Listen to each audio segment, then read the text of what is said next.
Hello, Harold Pollack. Hello, Glenn Loury. Hey there, Harold. This is Glenn Loury at Brown University, The Glenn Show at bloggingheads.tv, talking to my frequent conversation partner and longtime friend and colleague, Harold Pollack of the School of Social Service Administration at the University of Chicago.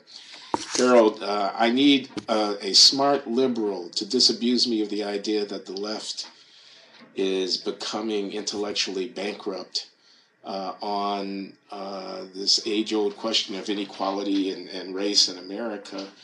I'm just overtaken of late by doubt on every turn that we've got. I'm using the pronoun generously, including myself amongst you liberals. That we haven't got anything new to say, that we're saying the same thing we've been saying for 50 years, that these stubborn problems haven't yielded to concerted effort. Some may say the effort hasn't been sufficiently concerted, and that we're recycling old arguments about racial segregation and structural inequality, structural racism, structural violence, in the face of the stubborn, persistent, disadvantaged condition of, my brethren. So I was looking to you for relief, Harold. I was looking to you for solace and guidance in my moment of doubt. Well, I appreciate your willingness to share your doubts. It's not a surprise coming from you. You've always been one of the we care most about the sheep that are most likely to wander off. So I think that's in the Bible somewhere, Harold. I seem to recall that. Although when I tell my students Christian parables, and the Jews and the evangelicals laugh, and the rest of the students are baffled and believe that I'm trying to proselytize. But, I was going to say you got the wrong testament there, man. You're talking about keeping the sheep in the flock. It's the wrong testament.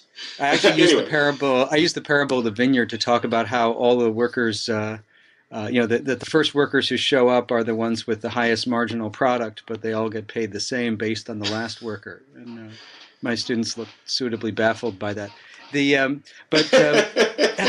How much of this problem is an intellectual problem, and how much of this is a political problem, that we have some intractable political conflicts that just have to be fought out? And what are the intellectual things that you think are? Where is the intellectual gap that you think we should discuss? Okay, so let me be very crude about this. I was going to say we're economists. I don't know that you're a card-carrying economist, but you're wise to the ways of economists. And we believe in supply and demand. So there's the supply side and there's the demand side of, let's say, the labor market. Mm-hmm. So one account of why you would have persistent inequality focuses on the demand side of the labor market. It talks about what employers do or don't do, whom they will or will not hire, what they will or will not pay. It may even talk about the availability of jobs, the extent to which there's inadequate demand for labor. There's no jobs to be found. Work has disappeared. That's one kind of argument. I associate that with the left. The supply side of the labor market would delve into behaviors that impede full participation in the available opportunities. Would talk about attitudes and values, for example, of workers. Would call attention to the extent to which people were industrious or were well prepared to take advantage of opportunities that exist. It would talk perhaps more broadly about social context out of which the supply of labor comes, the characteristics of neighborhoods and the things that go on there, the influences of peer groups, the stability of the family life, and the resources devoted to child rearing and nurturance and socialization that then affect the marketability of the labor of the adult. One might want to associate those supply side arguments with the right, or at least observe that they are not as well received, not as happily entered into on the left. And so what I'm feeling is that this is like an extended metaphor, and excuse me for going on so long, I'll conclude. I'm not only talking about the labor market.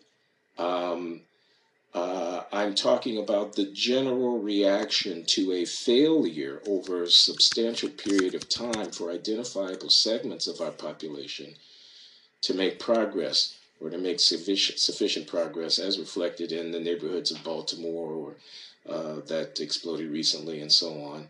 And I'm saying that, if Bill Wilson, the sociologist, says there aren't any jobs and there are not enough jobs, that's one kind of argument. But surely that doesn't get us, it seems to me now, here in the year 2015, far enough toward understanding the stubborn persistence of this kind of blocked, achievement and limited social mobility. These are my heretical thoughts. Please disabuse me of them.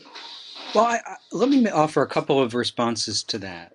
First of all, I think that our society has multiple inequality problems, and part of the confusion in talking about inequality is the belief that there's one problem with one causal process that is driving it, and that if Yeah. we just solved that, we would be done. I mean, if you look at income and wealth data, it's clear that there's been rising inequality, which in many ways is driven at the very top.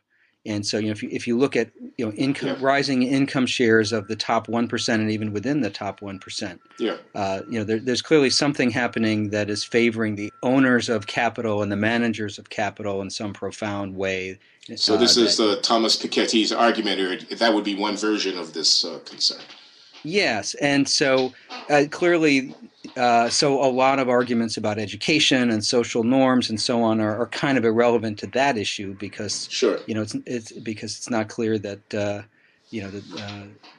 top 5% is any less educated than it used to be, and so I think we have to separate these out, and I think that I think there's several distinctive problems. One is that the top 20% in America seems to have the kinds of experiences and resources, formal and informal, that allow their children to get ahead in a way that many other people in the society don't. And these are our children, the children of our peers in many ways, who have better educations, who have parents who are more sophisticated in navigating the ladders to upward mobility or to replicate one's position in that hierarchy, and that's of great concern.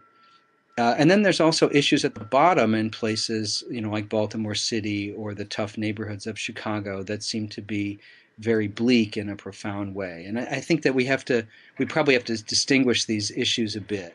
Well, okay, let me ask. I'm sorry. Go ahead. I want you to have as much time as you need to make your statement.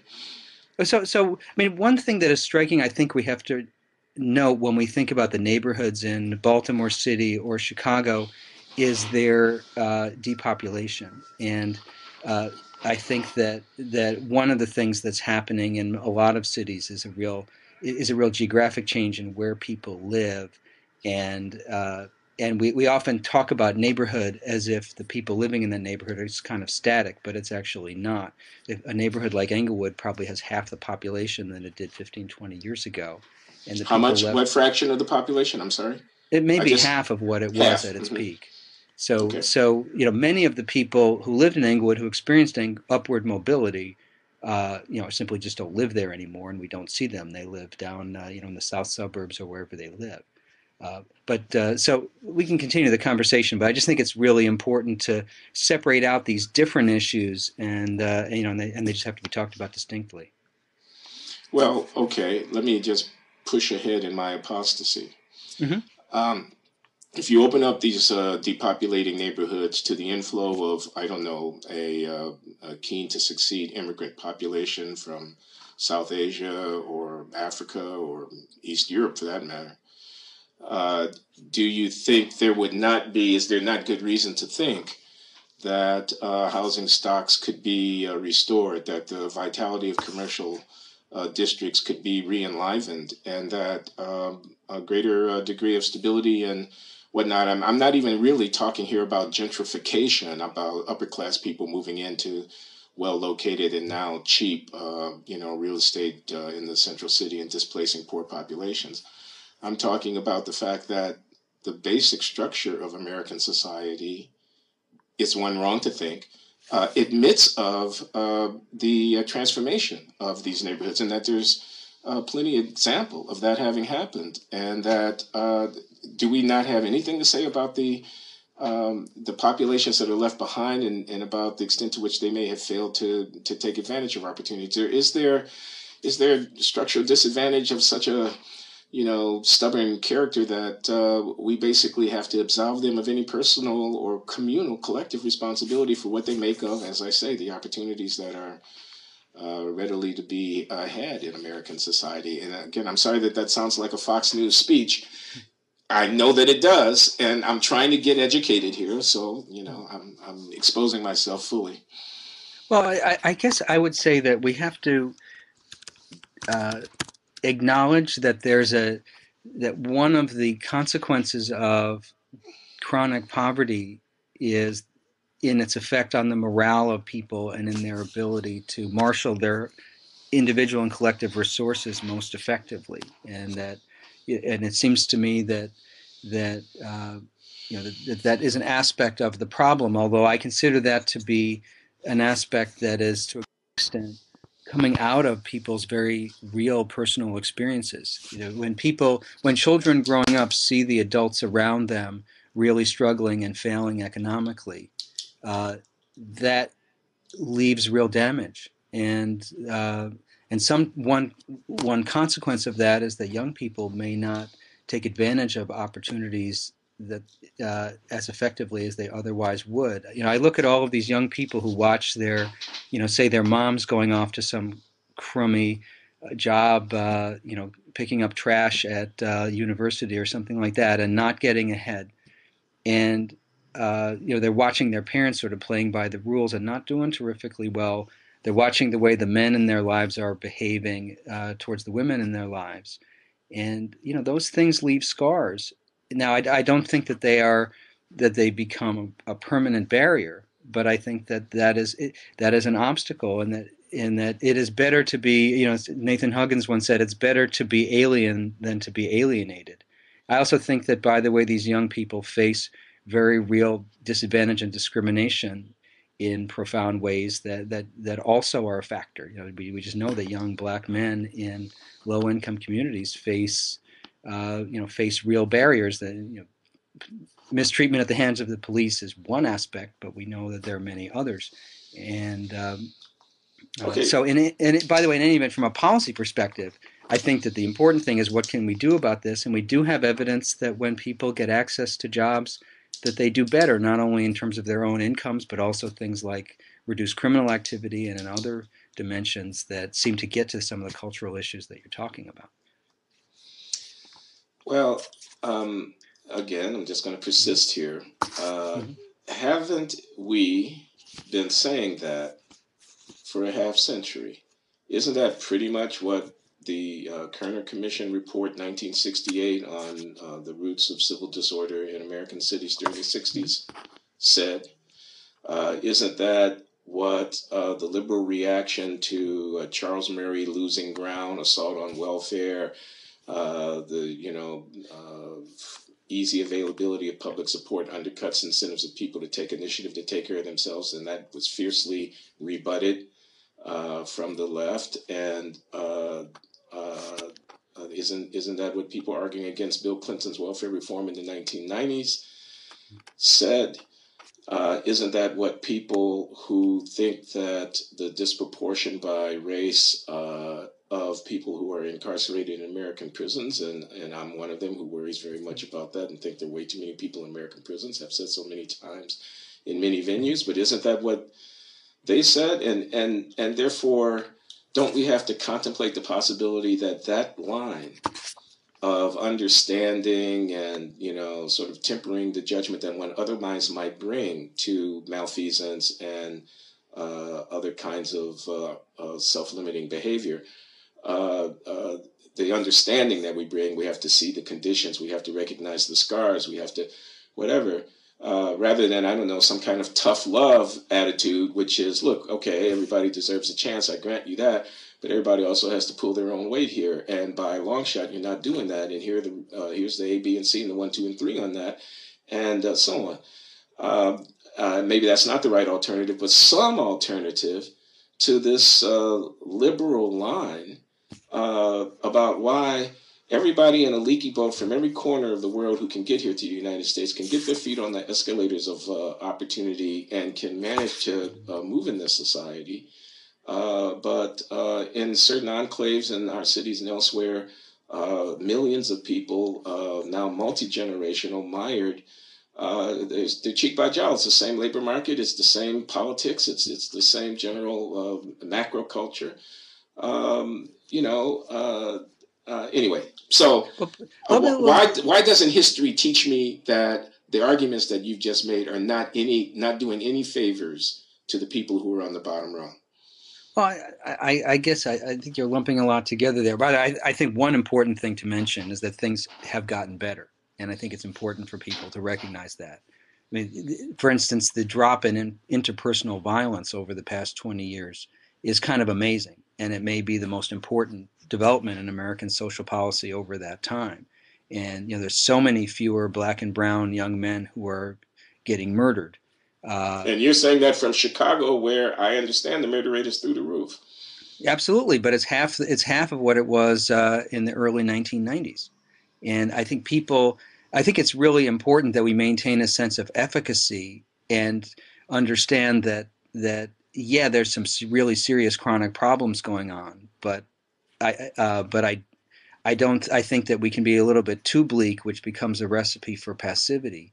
And I don't see any reason to think that the problems that you and I are talking about are worse now than they were 20 years ago. I do think it's also important to note that the entire bottom chunk of the income distribution is really hurting. There's been a chronic erosion in the real wages of unskilled laborers, and that certainly has affected many more people than people living in low income communities of color. It's really affecting everybody who doesn't have the kinds of skills that are being rewarded in the labor market, and that does seem to reflect the combination of technology, globalization, and things happening in the macro economy that have really I didn't hear immigration in there.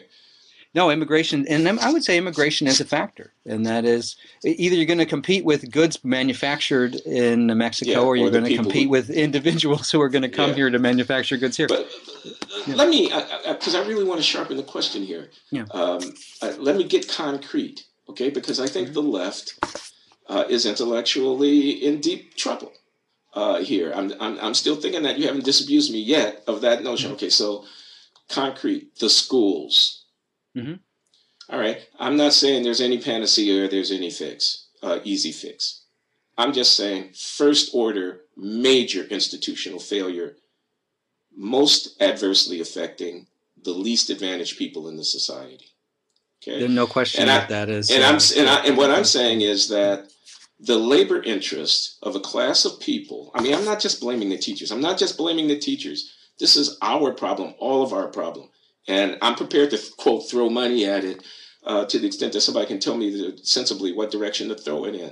But what I see when I pick up the newspaper or watch the discussion on media and pay attention to our politics is that by and large, the left is in league with a job action, or not job action, but, a kind of labor kind of issue of protecting the prerogatives of people who get their income from serving in these institutions over and against the interest of the students. I know that's a very simple-minded opposition. People will say, still, that's the way it looks to me. And immigration was the other one that I was going to say, because you just, I think, put your finger on something that's important. Wages at the low end of the labor market are going to be influenced by the supply of offshore labor of people who are coming here with few skills. I mean, come on, that's not rocket science. The exact magnitude of those effects would be an argument between econometricians and so forth, but the general idea that it's unhelpful to have downward pressure on unskilled wages because of relatively free flow of unskilled labor from abroad doesn't seem to be rocket science to me. And again, it seems to me that the left has a kind of stance on that position where, kumbaya, we're all in this together, people of color, that doesn't correspond in an effective way with an analysis of the reality of the inequality producing, inequality maintaining dynamics that are at work here. By the So, what way, do I you say would about note, that? well, by the way, one quick point on immigration. I would note that the influence of powerful constituencies makes itself felt in immigration. There are many skilled foreign workers who are kept out of the United States because of guild-type behaviors by more advantaged constituencies. And it's not just allowing immigration, it's the type of immigration that we allow or don't allow. It's pretty hard to come here and be a doctor or a dentist, or to take on other skilled positions that, And compared to to the coming extent here. that that skilled labor complements lower skilled labor, the phenomenon that you're calling attention to also disadvantages the poor. I mean, not only Absolutely. more competition from the bottom, but less effective skilled labor to combine your unskilled labor with to the effect of raising your wage at the top. But on the school front, I mean, I think Yeah. there's validity in what you're saying. I think that every constituency involved in education has played a part in our poor educational performance, including parents, of course. And we've always had a mediocre youth culture in America. We've never had to care about it because we've never had the extent of foreign competition.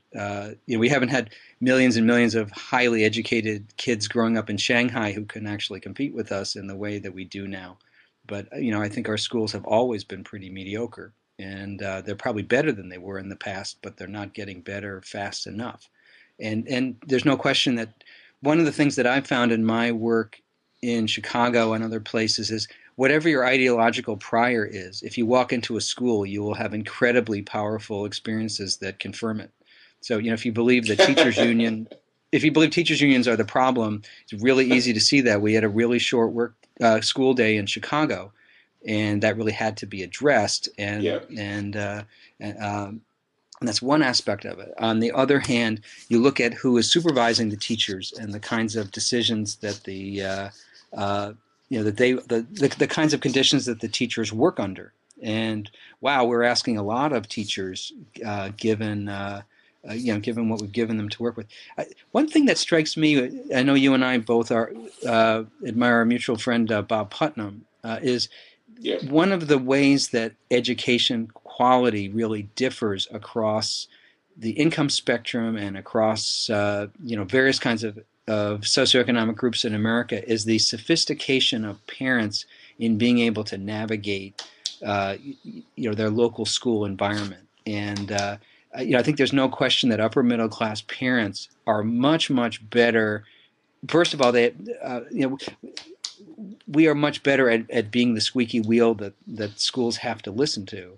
But also, there's a whole set of skills that one has as an upper middle class person that are very helpful in navigating the challenges of a school. And a lot of low income parents, particularly parents who themselves had poor experiences in school, they face a much harder time getting access to the best teachers, getting access to the resources that their kids need. Many important school activities now require that you pay something as a parent, and there's a way that parental social capital really replicates some of the worst inequalities that we have, or becomes a resource that replicates that inequality. And if I could just tell one anecdote, Go ahead. I went back for Passover to Rochester to be with my family.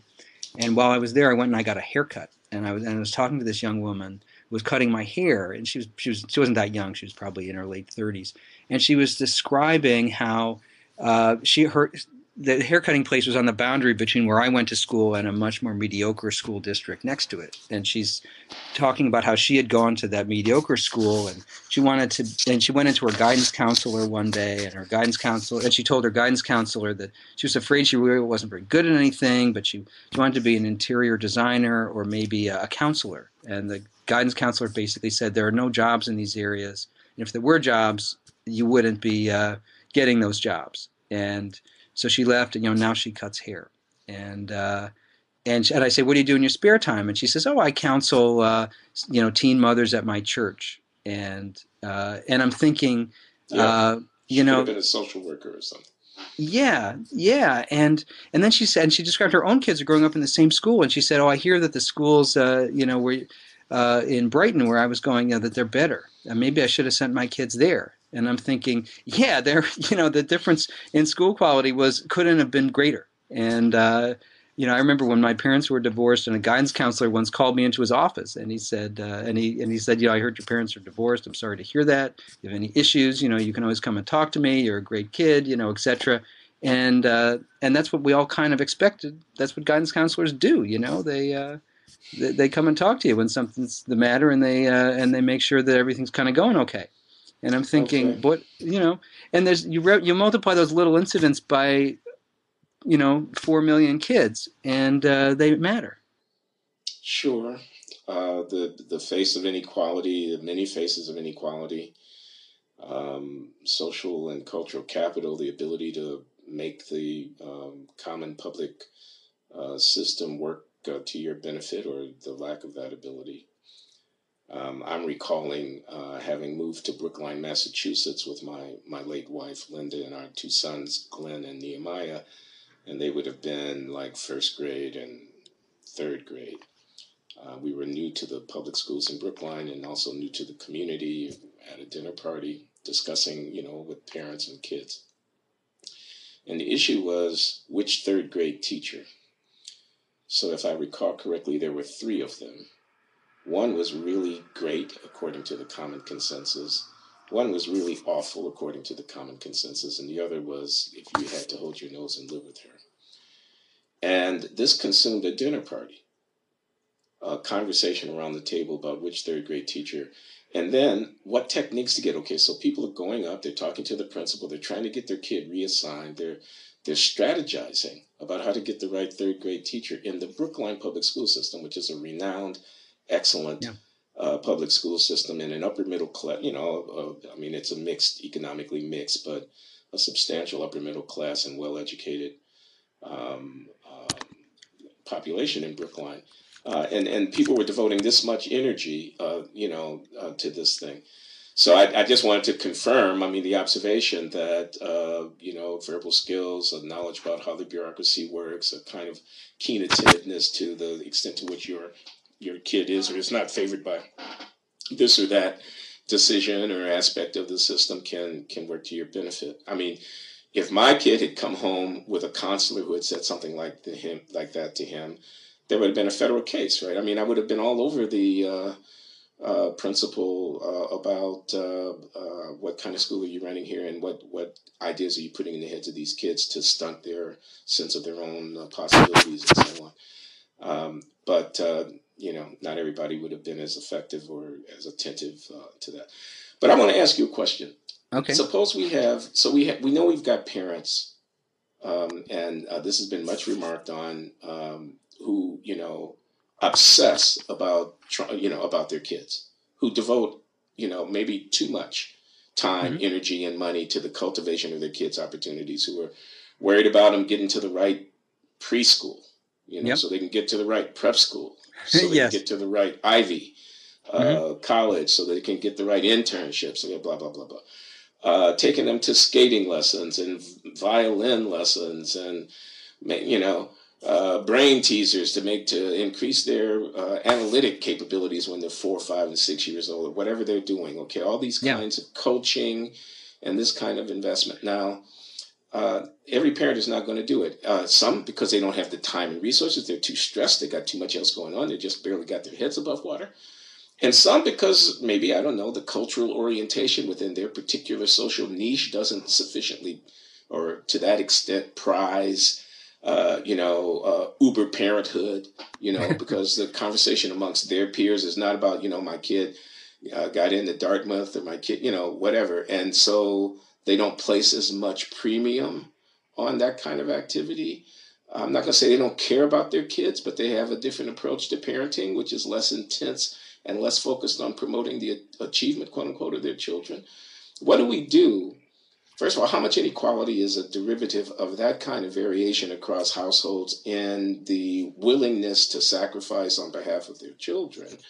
Maybe that puts it wrongly, willingness to, and I don't want to blame anybody, but I just want to call attention to what seems to me to be a social reality. How much inequality and what could be done about that, to the extent that a lot of what happens for the development of children takes place in autonomous spheres of family and social interaction into which public policy intrudes very little and probably ought to intrude very little.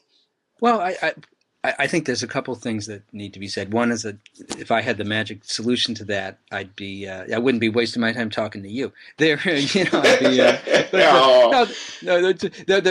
I think there's a couple things. A lot of these same parents who are not doing as much in the educational sphere to teach their kids Chinese at the age of 4 or whatever, Yeah. are. I think it's important to understand a lot of these parents are they.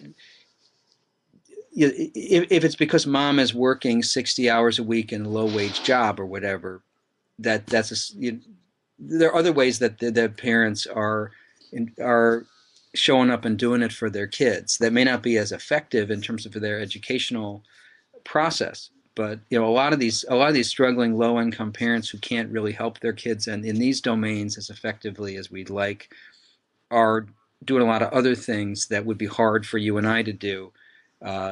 In their situation. And I think that there's a lot we can do to help families be better parents by helping them I think one of the correct things in the liberal critique is that if we did more to support families, it would be easier for families to have to support their kids effectively. And we have all these single moms who are basically having to be both mother and father to their kids. And it's not surprising that they're not doing logic puzzles at 9 o'clock at night when they come home after work, and they've got Okay, a pretty but full am plate. I going to take that as an endorsement of the two-parent family, as an observation that fathers and mothers are essential to the raising of children, and that to the extent that paternal abandonment is a phenomenon characteristic of some communities, I'm just simply talking about men walking away from responsibility for their children, that is a self-inflicted wound that needs to be called out for what it is. Well, I do think that when I read Kathy Eden's books, for example, on inner city fatherhood, it seems to me that you can't avoid the conclusion that most of these men, for lots of reasons, including economic marginalization, are pretty poor fathers to most of their kids. Pretty cool, C-double-O-L? Pretty poor. Pretty Poor, poor. P-double-O-R. Okay. Yeah, and I think. Oh, you mean the kids are there's better off without them present? I just want to understand what you're saying. Well, they're not. The fathers are not able to execute what we need fathers to be doing, and I think a lot of it has to do with the fact that they don't have a role economically. And I think there is something. I think when on a massive scale, when people are failing economically, I think that many people really struggle in every other domain too, and that a lot of these fathers, they just really are at sea with what is expected of them, with their relationship with their partners and with the other adults in their partners' families who are helping to raise the kids, who don't necessarily particularly want them involved as extensively as they might. And I think that is a real that is one of the most profound challenges that we face. I think we can also do things within. One of the striking things to me about the schools in dealing with these parents is the schools could do a much better job of embracing these parents who are struggling to engage. And one of the sad aspects of bureaucracy is that we create these complex bureaucratic systems that then really require the kinds of skills that your Brookline dinner party folks are more likely to have. And that's I've been interviewing parents of people with intellectual disabilities, as I've mentioned on this program, and the high SES parents are much better at getting resources that are ironically resources based on demonstrated need. They're just much better at getting resources from the state than lower income parents who actually have much more profound needs, but who have a harder time figuring out how to get the square peg in the round hole of the bureaucracy to actually make a claim on public resources. And so, we haven't figured out how to do bureaucracy with a human face that really reaches the people that we most need to reach. And okay, but let me persist on this thing about parenthood and family. So we're now talking in African American population in the United States today. About 2/3 of the kids born in any given year being born to a woman who's not married at the time of the birth. I heard Robert Cherry, the economist at Brooklyn College, City University of New York, say, I don't know where the data are to back this up, that something approaching half of African American children were in households where there was multiple partner fertility. Yeah. Children by more than one father being raised in the same household. And this is associated with disinvestment by the fathers in the well-being of those children for reasons that might not be so hard to imagine. Yeah. I don't know if that's true or not, but if anything approaching it is true. So now, if I were to say, oh, look at the decline of the black family, man, on a college campus today in a Democratic Party meeting, whatnot, that people would, they'd look at me funny. They'd say, what kind of weird 1950s, Moynihan-esque, kind of, and yet it defies common sense, I would say, here today in 2015, to reckon that that aspect of behavior is of no consequence for the things that we really care about. School completion, of course it's employment and avoidance of trouble with the law for the kids who grow up in those households. Well, of course it's of consequence, but again, if we go back to Moynihan, why did Moynihan write that report? It was because he wanted to make an urgent case, for a jobs program to employ black men. And I think that's really what we are allowing the economy to operate somewhat autonomously. It is hammering a lot of these guys, and in their economic predicament, a lot of these men really are failing. And then we are looking at their failure, and we're pointing to it and using it as a justification to be more passive. Well, no, that need not be what we're doing. That need not be what we're doing. That could be what we were doing. That might be, maybe it's unfair to Fox News, but that might be the Fox News line. Look at their behavior, therefore it's their fault. We don't have any responsibility here. Next case, let's move along. But it needn't be the only way of reacting to the observation that was making. Another way of reacting to it might be to say, I do want to change this, but I don't buy the determinism. Moynihan thought a jobs program would work. I know, we've got a lot of data. Would it? I mean, since 1965, we have a lot of data. Is it true that there's a causal connection between work and job availability on the one hand and the caregiver? I mean, I think that's a debatable proposition. Well, we did a randomized trial where we gave kids summer jobs. And Sarah Heller published a piece in Science where we showed, sharply reduced rates of criminal offending among kids who had both jobs and some supports to be successful in those jobs. And if you walk around, so I mean, it is not a refuted. I admit that the impact of expanded employment, we can't say for sure it will be a slam dunk to every American social problem. But I should mention also just a lot of white fathers are in the same predicament now, and sort of a few in Putnam and others have pointed out this is. I'm not saying that jobs don't work. I'm not even really arguing. Maybe I am arguing to some extent that I'm not as persuaded perhaps as you are that the data have demonstrated the causal connection between relatively low employment opportunity and the structure of African American family. I'm not necessarily persuaded, but I take the point. The summer jobs program, it's a good thing. I could be persuaded of that readily, but I just don't want to lose because I'm talking about the tenor of our rhetoric about these matters and the extent to which we're prepared to affirm certain ideals and, if you will, certain values or certain norms. I'm all for let me finish. Okay, excuse me. Okay, go ahead. It's one thing to say, well, I have an explanation for that. Okay. It's another thing to not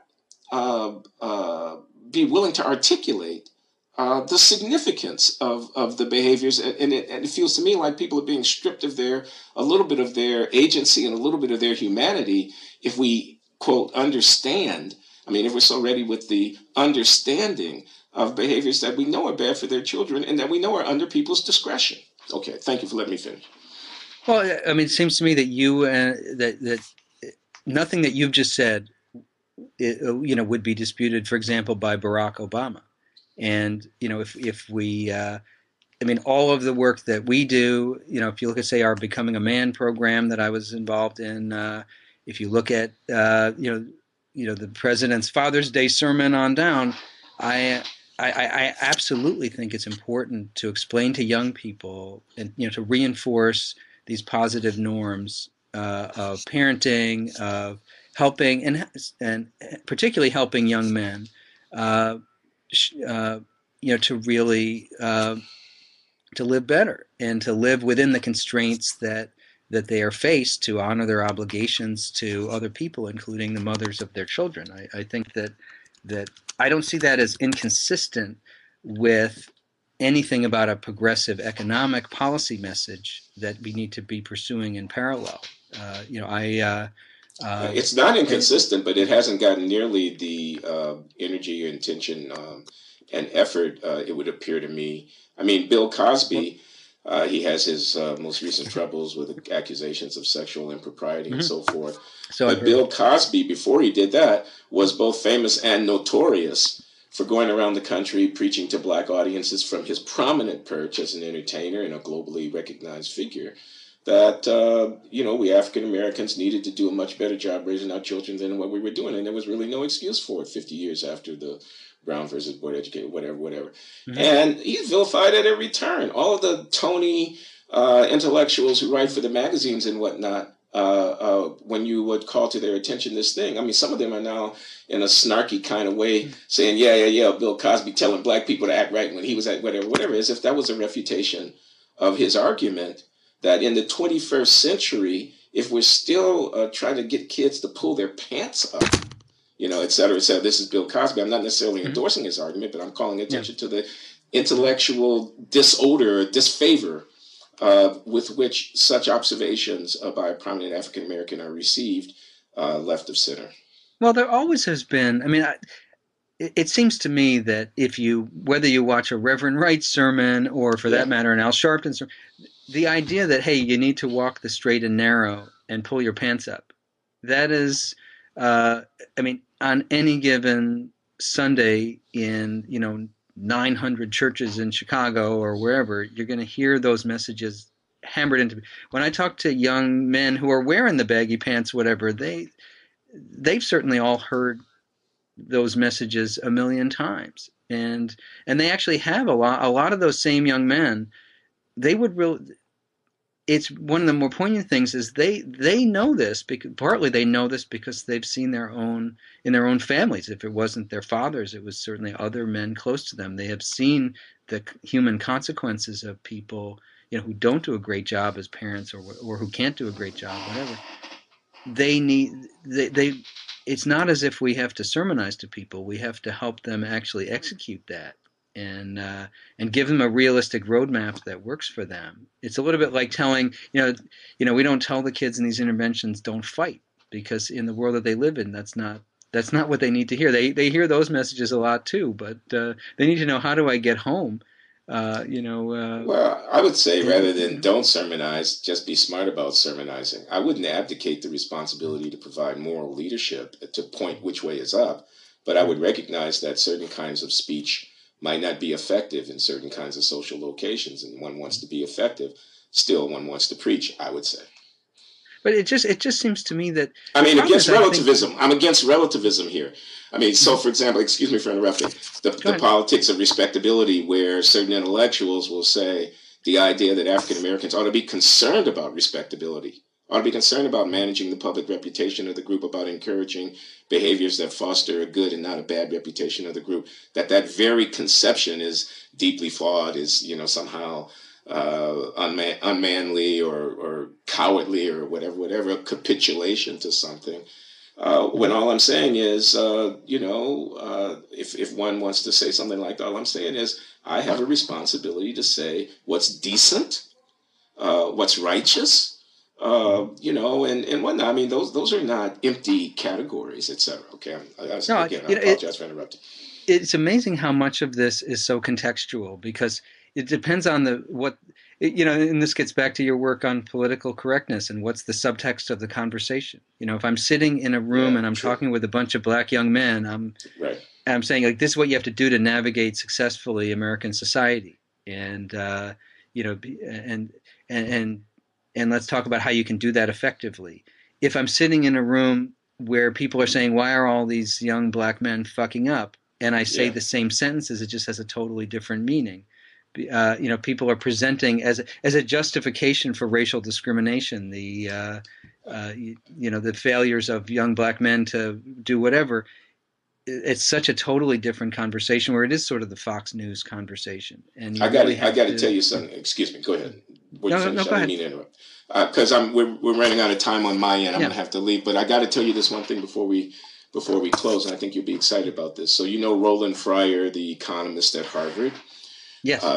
Just won the John Bates Clark Medal, and he's a former student of mine. I'm happy to be able to say, as are you, Harold. I claim you. I don't know if you are humiliated, ashamed. I don't give you as much nachas as Roland can, but I appreciate the being included. I'm very proud to have known you. But Roland Fryer. Okay, so he won the John Bates Clark Medal, which is like this highest prize you can win in economics, short of the Nobel Prize. And he's not yet 40 years old. He's done path-breaking work on economics of education and other things. He's a great guy. Former student of mine. Last time I'm going to say that. But I heard the most interesting thing from him that I've heard in a long time. So he's going to be riding around next month, or later this month, for 3 days, wearing a vest in police cars with Camden, New Jersey police officers observing their interactions on the streets. Yep. Okay, so that's cool. Okay, he says he's going to found a new discipline. He's going to call it anthropology. Econthropology. Okay, so that's some ridiculous freakonomics kind of thing that I will disabuse him of as soon as I get the opportunity to. I've been out there wearing a vest. So go ahead.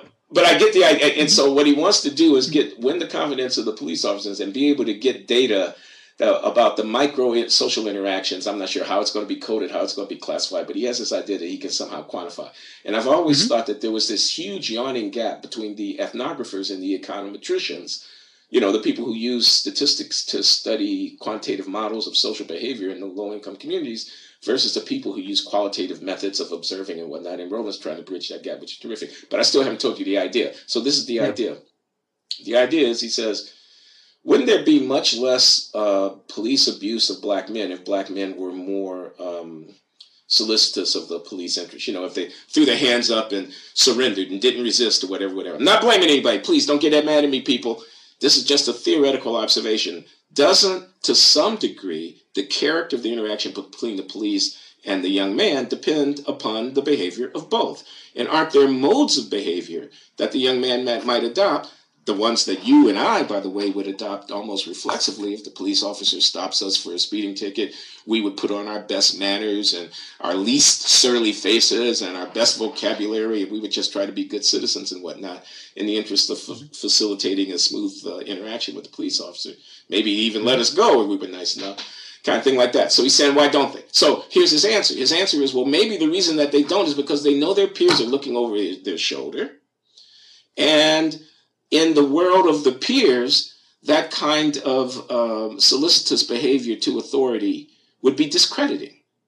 It would make you look weak. So they have a multiple audience signaling problem. This is the technical way of putting it. They're trying to send signals to more than one audience, and the meaning of the signals will be the same signal will be very, very different in the two audiences, and they have a kind of a dilemma that they have to resolve as best they can. Anyway, long and short of it is, he's going to try to get data to see if he can't bring some scientific support to hypotheses of this kind. I just think that's fascinating. By the way, I think you've just identified one of the central dilemmas that these same kids face when they're in school and they're dealing with their teachers. Yeah. And a lot of the mouthing off to teachers, which basically gets kids in all sorts of trouble. Wow. It also reflects exactly that same thing.